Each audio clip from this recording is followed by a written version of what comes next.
ပစွမ်းစိတ်ကလေးတွေကိုရေစင်အောင်ဆေးပြီးတော့စားစနွင်းလေးနဲ့နယ်ထားပါမယ်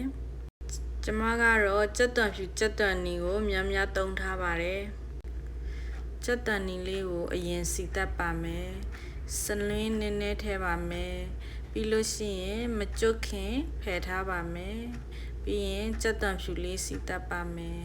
ကြက်သွန်ဖြူလေးရဲလာလို့ရှိရင်ဖယ်ထားလိုက်ပါမယ်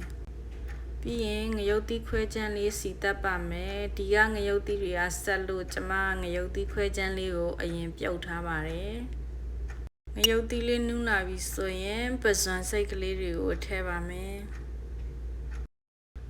အရှိုအတွက်တကြားတစွန်းနဲ့အပေါ့အငံမြည်ပြီးတော့ငံပြာရည်လေးနည်းနည်းထည့်ပါမယ်စားကတော့နေပြီးသားဆိုတော့ထပ်မထည့်တော့ပါဘူးပစွန်လေးကကြက်ပြီးဆိုတော့ကြက်တန်ကြော်လေးတွေကိုရောလိုက်ပါပြီနောက်ဆုံးမှာမကြီးမှစ်လေးနည်းနည်းရောပြီးချဲလိုက်ပါတယ် breakfast ကိုပဲပြုတ်လေးရယ်ပစွန်စိတ်ငရုတ်သီးကြော်လေးရယ်အပြဲလျှောက်ကြော်ရယ်တရက်သီးစစိမ်ရယ်ထမင်းစီစန်းလေးနဲ့သုံးဆောင်လို့ရပါပြီရှင်သုံးဆောင်ကြပါအောင်ရှင်